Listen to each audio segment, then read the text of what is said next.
আসসালামু আলাইকুম রহমতুল্লাহি ওয়া বারাকাতুহু। আমি ডাক্তার মীর শহীদুল ইসলাম। আমার চেম্বার শুভেচ্ছা 255 শেখগার সিলেট।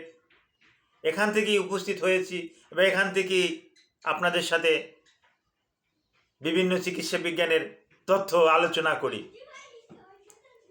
আমার সম্পর্কে আরও একটু বিস্তারিত জানতে পারবেন গুগলে গিয়ে ডাক্তার মীর শহীদুল ইসলাম লিখে সার্চ দিলেই আমার সম্পর্কে বিভিন্ন তথ্যাদি আপনি পেয়ে যাবেন। আমার ভিজিটিং কার্ড সহ বিভিন্ন লোকেশন এগুলো ওখানে দেওয়া আছে, আমার একাধিক পিকচার দেওয়া আছে, আপনারা পেয়ে যাবেন। তো আলোচনা করব ডায়াবেটিসের খাদ্য সম্পর্কে। অনেক রুগীরাই আমার চেম্বারে আসেন, এসে বলেন, স্যার ডায়াবেটিসে ভুগতেছি, এই কম খাচ্ছি, না খেতে না খেতে শুকিয়ে যাচ্ছি, কি খাবো কি খাবো না, আমাকে একটা খাবারের একটা লিস্ট দিয়ে দেন, আমার একটা খাবারের তালিকা দিয়ে দেন। অর্থাৎ তালিকা মেনে খাওয়া, এভাবে জীবন বাঁচিয়ে রাখার নাম কিন্তু জীবন না। তবে হ্যাঁ, আপনাকে কিন্তু একটা রুটিন মেপে চলতে হবে। তাই বলে একেবারে এই নিক্তি দিয়ে মেপে মেপে আপনাকে খেতে হবে এরকমের কিন্তু আমরা চিকিৎসকরা বলি না। আপনি ডায়াবেটিসের রুগী, আপনি রসগোল্লা খাবেন। আপনি ডায়াবেটিসের রুগী, আপনি জিলাপি খাবেন। আপনি ডায়াবেটিসের রুগী, আপনি আরও অন্য অন্য মিষ্টি জাতীয় খাবার খাবেন, ফল খাবেন, দুধ খাবেন, ডিম খাবেন, মাখন খাবেন, সব ধরনের খাবার খাবেন। তবে তখনই খাবেন যদি ওটাকে আপনি বার্ন করতে পারেন। আপনি গ্লুকোমিটার সাথে রাখবেন, এক ফোঁটা রক্ত নেবেন, রক্ত নেওয়ার পর দেখেন যদি না আপনার খাওয়ার পরেও ওই আরবিএস 8 গ্রাম/ডেসিলিটার এর ক্রস করে নাই, তাহলে আপনি এটা খেতে পারবেন। আপনি বার্নিং করবেন। কিভাবে বার্নিং করবেন? আপনি এই গরমের দিন আসছে, আপনি নদীতে খালে আপনি সাঁতার কাটবেন, আপনি ফুলের বাগানে, আপনার নিজের ফুলের বাগানে আপনি কাজ করবেন, আপনি গ্রামে আছেন, আপনি কুঠার দিয়ে লাকড়ি কাটবেন, আপনি কোদাল দিয়ে মাটি কাটবেন। আপনার যেটা খাচ্ছেন, আমি যে বলছিলাম প্রথমেই, রসগোল্লা খাবেন, অবশ্যই রসগোল্লা খাবেন, রসগোল্লাটা বার্ন করবেন। আর আপনি শৌখিন জীবনযাপন করতে আছেন, এটাকে শৌখিন বলবো না, এটা আর দুঃখের। আপনি ঘরের ভিতরে আছেন, ঘর থেকে বাইরে যাচ্ছেন না, বাহির থেকে আসছেন, মনে হচ্ছে যেন শরীরে ব্যথা লাগবে, আস্তে আস্তে আসছেন। হ্যাঁ, এইভাবে আপনি জীবনযাপন করতেছেন। সেক্ষেত্রে রসগোল্লা তো দূরের কথা, আপনি ভাতও খাবেন না। কারণ ভাতের ভিতরে কিন্তু আমরা বলে থাকি, ভাতে ওই গ্লাইসেমিক ইন্ডেক্সের মাত্রাটা কিন্তু অনেক বেশি। ভাতে আর রুটিতে, মুড়িতে, এগুলোর ভিতরে গ্লাইসেমিক ইন্ডেক্স সবচাইতে বেশি ভাতে, মুড়িতে এবং রুটিতে। সুতরাং এই তিনটে খাবার থেকে তখন তাদেরকে বিরত থাকতে বলি, যারা নিয়ন্ত্রণ করতে পারতেছেন না।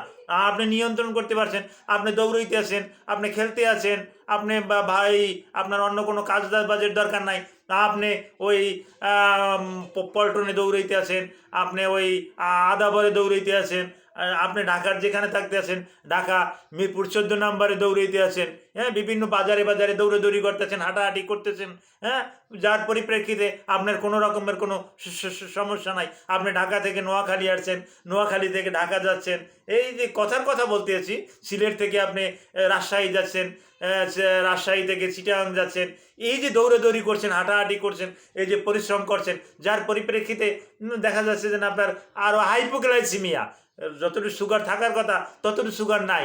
তো আপনাকে তো এক্সট্রা সুগার নিতে হবে।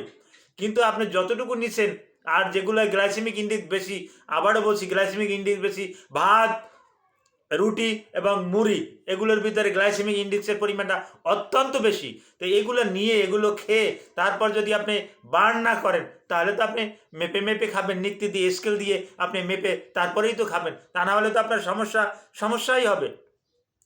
তো এই রকমের সমস্যা যারা আছেন, তারা হিসাব নিকাশ করে চলবেন। অর্থাৎ এই রকম বলতে, যে পরিশ্রম করেন, যে হাঁটাচলা করেন, যে দৌড়াদৌড়ি করেন, যে কোনো রকমের কোনো পরিশ্রম করেন না, দুটো কিন্তু সম্পূর্ণরূপে একটু আলাদা। অর্থাৎ এক লোক পরিশ্রম করতেছে, হাঁটাহাঁটি করতেছে, দৌড়াদৌড়ি করতেছে, আলহামদুলিল্লাহ ভালো। আর একটা লোক আছে, সে ওই ল্যাপটপ নিয়ে বসে আছে, কম্পিউটার নিয়ে বসে আছে, মোবাইল নিয়ে বসে আছে, সে কোনো পরিশ্রম করছে না। তা দুই রকমের লোক না। এখন দুটোটা লোকেরই ডায়াবেটিস মেলাইটাস। এখন যে দৌড়াদৌড়ি করতেছে, জিম করতেছে, হাঁটাহাঁটি করতেছে, তার তো অবশ্যই খাবারের দরকার। সে তো বার্ন করতেছে, সে তো ক্যালোরি বার্ন করতেছে। আর আপনি তো বসে বসে ওই মোবাইলে তো ফ্রি পাবজি, ওই বিভিন্ন রকমের গেম, ফ্রি ফায়ার, এই রকমের গেম, আরও কত গেম আছে, ব্লু হোয়েল গেম খেলে অনেক মানুষ মারাও গেছে।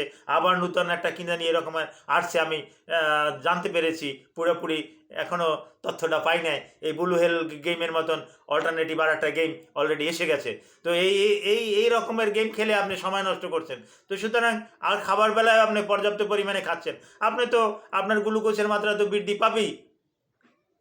তো আপনাকে নিয়ন্ত্রণে রাখতে হবে। খাবার দাবার যদি আপনি নিয়ন্ত্রণে রাখতে পারেন, আর আপনি যদি লাইফস্টাইল যদি পরিবর্তন করতে পারেন, আপনারকে কোনো রকম কোনো অসুবিধা হবে না। আমি এটাই বোঝাতে চেয়েছি আপনাদেরকে। আপনি খাবেন, আলহামদুলিল্লাহ, খাবার হালাল জিনিস, খাবার ভালো জিনিস, আপনি খাবেন। যে খাবার খান, কোনো অসুবিধা নেই, পরিমাণ মতো খান। আমি বাদাম খেতে বলছি, আমি আপনাকে মাংস খেতে বলছি, আমি আপনাকে দুধ খেতে বলছি, আপনি পরিমাণ মতন খান।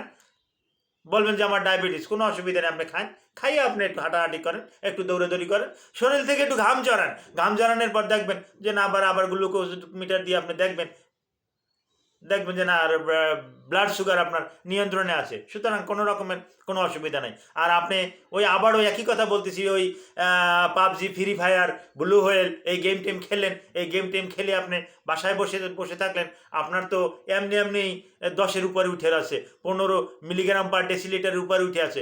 এখন যদি আপনি গরুর মাংসও খান, তাহলে তো আপনার বিশেষ চলে যাইবে। আপনি তো হাঁটাহাঁটিও করছেন না। তো এই মতো অবস্থায় আপনার করণীয় কী?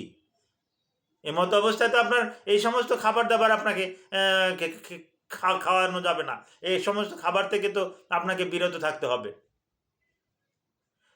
তো আমি সর্বোপরি কথা বলে শেষ করছি, কনক্লুশন দিয়ে শেষ করছি। সেটা হলো আপনি হালাল খাবার খাবেন, পরিমাণ মতো খাবেন, আপনি হাঁটাহাঁটি করবেন, এক্সারসাইজ করবেন, ব্যায়াম করবেন, আপনার ডায়াবেটিস নিয়ন্ত্রণে থাকবে। আপনি বসে আছেন, কাজবাজ করতেছেন না, বসছেন এসি রুমে, গাড়িতে চড়ছেন এসি রুম, আপনি 5তলা 7তলায় উপরে উঠছেন, ওই লিফটে উঠছেন, ওখানেও এসি রুম। সুতরাং আপনাকে কিন্তু ডায়াবেটিস কিন্তু পিছিয়ে ছাড়বে না।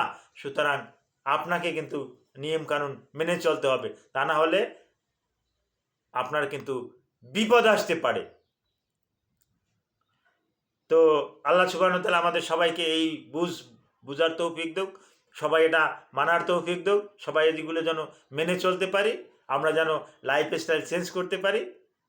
Thank you all.